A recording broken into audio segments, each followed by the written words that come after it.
Existe uma expressão utilizada na língua inglesa que diz que boys will be boys. Traduzindo, é como se garotos serão garotos. É uma expressão utilizada para justificar meio que essa masculinidade refreada que, por muitas vezes, é atribuída a um comportamento destrutivo e irresponsável por parte dos homens. E essa frase me vem à cabeça quando eu falo de Trainspotting, esse livro do Irvine Welsh que foi lançado nos anos 90, que a princípio pode parecer só um livro sobre o submundo das drogas, mas na verdade, para mim, fala muito mais sobre um mundo onde adolescentes e até mesmo adultos foram criados em um ambiente sem supervisão.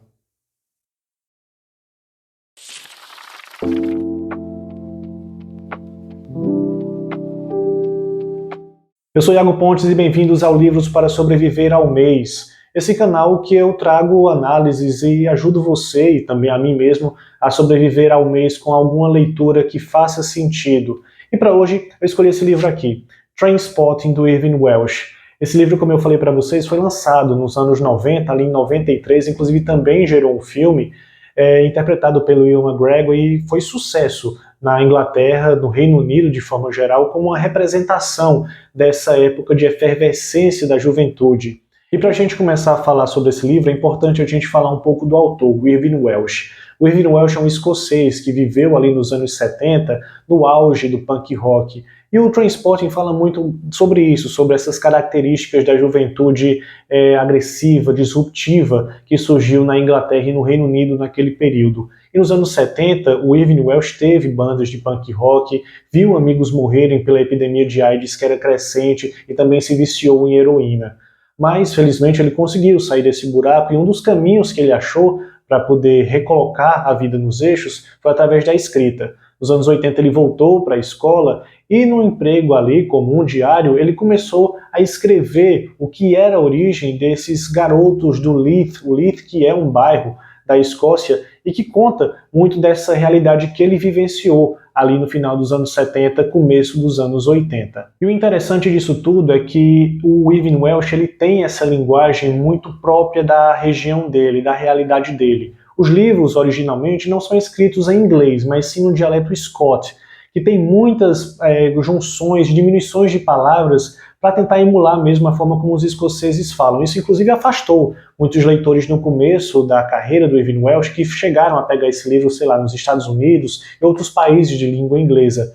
Mas a partir disso é importante a gente frisar nisso porque traz esse peso de realidade e de presença da história do Trainspotting do Irvine Welsh, que também replica isso em outros vários trabalhos dele. Mas é a partir dessa sensação de peso que a gente passa a falar então dos 4 personagens principais e que são a âncora dessa história. A gente vai falar de Renton, Bagby, Spud e Sick Boy. E para isso é importante a gente falar também sobre esse ambiente, esse contexto. Por que eu falo que para mim Trainspotting é sobre crianças no corpo de adultos soltos no mundo sem supervisão? Porque isso é basicamente os anos 80 no Reino Unido, na Inglaterra, na Escócia, na Irlanda. Os anos 80 foi marcado por uma forte recessão, principalmente pelo governo da Thatcher, que o Irvine Welsh simplesmente odeia. E muita gente daquela época também odeia, porque ela foi uma pessoa que comandou o Reino Unido com mão de ferro e suprimiu muitos direitos trabalhistas, direitos individuais. E isso criou uma geração de jovens e adolescentes que não tinham uma perspectiva sobre o futuro. Então, meio que o que havia no agora era a coisa mais importante a se viver. E a partir disso, eles começam a ter uma visão de que quem deveria cuidar de você, o Estado, a família, é talvez uma visão única de punitivismo. Então, a punição é a única recompensa que você tem dessas figuras de autoridade. Isso tudo gera raiva, gera angústia, gera ódio, e é isso que é destilado dentro das páginas de Trainspotting, de 4 jovens que tentam a todo momento amadurecer num mundo que não permite que eles sejam homens, sejam masculinos como deveriam ser. E aqui é importante a gente falar um pouco sobre esses arquétipos da masculinidade, porque eles são representados pelos 4 personagens principais, o Renton, o Sick Boy, o Spud e o Bagby. Vale dizer que esse não é o único livro que eles aparecem. Além de Trainspotting, teve algumas outras sequências, como o Pornô, o Artista da Faca e A Calça do Homem Morto. Inclusive a gente vai ter um lançamento agora em julho da Roku, que adapta uma nova parte dessa história, que é o Homens Apaixonados. Mas, essencialmente falando de transporte, que foi o que deu origem disso, desse livro, dessa saga, a gente tem a representação de arquétipos masculinos nos 4 personagens. E a gente pode falar primeiro sobre Renton, que na história do livro não é o personagem principal. O Trainspotting é muito mais uma analogia que segue esse grupo de amigos, mas que para a adaptação do cinema acabou escolhendo o Renton, o personagem do Ewan McGregor, como o personagem principal dessa história.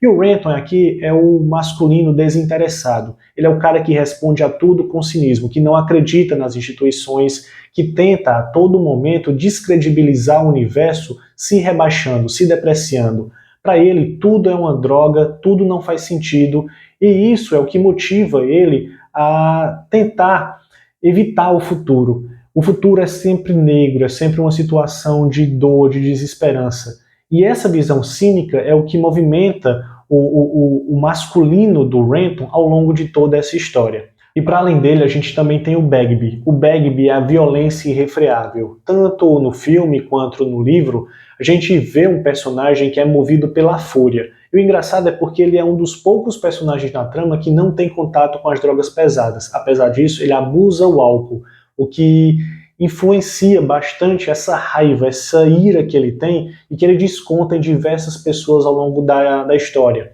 E por essa fúria ser irremediável, o Bagby é talvez o personagem fisicamente mais violento. Ele agride várias pessoas, ele espanca até mesmo mulheres em algumas situações, e é uma situação que mostra de fato esse lado masculino mais violento na forma física. Além dele também, a gente tem o Sick Boy. O Sick Boy é o personagem aqui que vai ser o masculino manipulador. Ele é o cara do grupo que tenta ser essa mente brilhante, ele tenta ser o líder, mas não consegue porque ele tenta passar por cima das próprias falhas. E chega a ser patético isso. É bom a gente dizer que esses personagens eles não são glorificados dentro da história. São facetas que mostram o quão patética é essa tentativa de amadurecimento masculina sem a supervisão ideal dentro de um cenário, como é o caso do mundo, do Estado ausente dessas pessoas. E justamente falando do Sick Boy, ele é o tipo de cara que tenta manipular todos a todo momento, que tenta bolar planos mirabolantes, mas que frequentemente falham. E com isso, ele afasta as pessoas, ele passa por cima do sentimento das pessoas, ele agride pessoas, até mesmo de forma psicológica muitas vezes. E a gente finaliza falando, talvez, o único personagem que tem alguma redenção nessa história, que é o Spud, que é o coração trágico masculino. Ele é o cara que é o tempo todo emotivo, que tenta fazer a coisa certa, mas que é sempre soterrado pelos amigos. Todos os outros têm algum tipo de autoridade que tentam minar a capacidade do Spud de se manifestar. Inclusive no livro ele chega a ser um pequeno escritor ali, tentando contar essas histórias dos personagens em alguns versos e tentar ter essa ideia mais amorosa, mais calorosa, mais esperançosa. Mas é incrível como a gente percebe que o ciclo de violência, seja ele físico, psicológico, verborrágico, ele afasta essa presença do masculino positivo da história, que seria, no caso, a visão do Spud. E por isso que eu acho legal a gente falar desses 4 arquétipos, porque a gente mostra que, mesmo nesse sentido de violência, de raiva, de ira, porque é um livro carregado desse espírito punk rock, de muita raiva, muito desgosto com a sociedade, o ambiente, ainda há um resquício de esperança, de tentativa de as coisas melhorarem, e isso é representado pelo Spud, que é de fato o personagem mais amável dessa história e por isso também o mais trágico. E por falar em trágico, a gente também tem que falar aqui também do tragicômico, que é uma coisa que o Irving Welsh trabalha muito bem no livro. A gente está falando, claro, aqui, para você que ainda não leu o livro, parece ser uma história terrível, e é. Mas ao mesmo tempo ela é pincelada com esses anacronismos muito humorísticos dentro da história, porque algumas situações são tão bizarras de se pensar, mas ao mesmo tempo traz uma certa leveza quando os personagens nessa imaturidade tentam resolver essas situações ou se envolvem nesses problemas. Mas ao mesmo tempo que ela é engraçada, ela também é desconfortável. Ele não é um livro que eu diria que é super fácil, aquela leitura que você vai fazer e vai, sei lá, te deixar alegre para o final de semana, ou aquela leitura que, vamos dizer assim, até que seja conforto. É um livro que ele faz pensar e faz refletir, te colocar, pelo menos no meu caso, na pele desses personagens e pensar em quão difícil é fazer essa leitura do que é ser homem, masculinidade, principalmente numa época que a gente está vivendo uma tentativa de masculinidade mais positiva. E eu li esse livro há alguns anos atrás, pela primeira vez, talvez uns 7, 8 anos atrás, e me tocou muito ter essa percepção de que muitas vezes os homens são negados dessa possibilidade de um crescimento assistido, do amadurecimento assistido, muito pelo cenário de violência e cobrança excessiva que há para que eles não tenham essa postura violenta, por assim dizer. Ao mesmo tempo que há cobrança, o campo é aberto. E eu vejo muito disso nos personagens de Trainspotting, trazendo muito desse arquétipo masculino, como eu havia falado, pelos 4 que eu mencionei aqui, dos personagens principais, que é uma mostra de como esse amadurecimento ele pode até vir, mas ele é extremamente doloroso, e isso impacta muito também as pessoas ao redor. Quantas pessoas não saem machucadas, magoadas, afetadas pelo comportamento desses 4 amigos ao longo da trajetória dos livros e também das outras sequências. É de fato um livro que me fez pensar, me fez me afeiçoar aos personagens, principalmente ao Spud, como eu falei, porque ao mesmo tempo que ele está envolvido com essas pessoas que são cínicas, violentas, terríveis, manipuladoras, ela mostra que ainda há aquele resquício de humanidade positiva que pode, a todo momento, ser resgatada. E mesmo quando não é resgatado, essa dor ela é mais profunda, porque a gente às vezes vê a falha da chama humana, por assim dizer. Até mesmo resgatando um pouco do meu outro vídeo, quando eu falei Onde os Velhos Não Têm Vez, sobre essa passagem da chama, da esperança. Dá para até fazer um pequeno adendo nisso aí. Se você não viu o vídeo, vale a pena voltar aqui no canal para ver.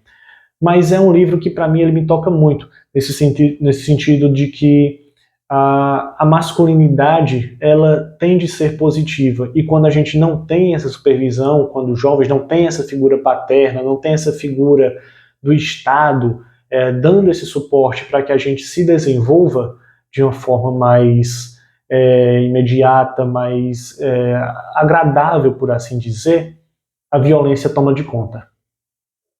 Então, para mim, no final das contas, Trainspotting não é sobre o uso de drogas, não é sobre briga no bar, não é sobre planos maquiavélicos e traição. É, na verdade, sobre crescer no mundo no escuro, que exigem que você tenha a postura correta sem te dar as ferramentas, colhendo, talvez, esse ambiente de extrema depreciação, de desagarro, que tanto o Estado quanto familiares muitas vezes dão aos homens nesse caso. Então, se você não leu Trainspotting, eu recomendo fortemente que você faça essa leitura, e se você se afeiçoar aos personagens, segue em frente, vai lendo também as sequências, e claro, não posso deixar de recomendar o filme, que é um clássico do cinema dos anos 90, que inclusive também conta com a sequência, o T2 Trainspotting, que saiu em 2017, já fazendo 10 anos de vida. Então é isso, muito obrigado por acompanhar o canal, fica aí a dica de leitura para você, e vamos tentar sobreviver ao mês um livro de cada vez. Até a próxima!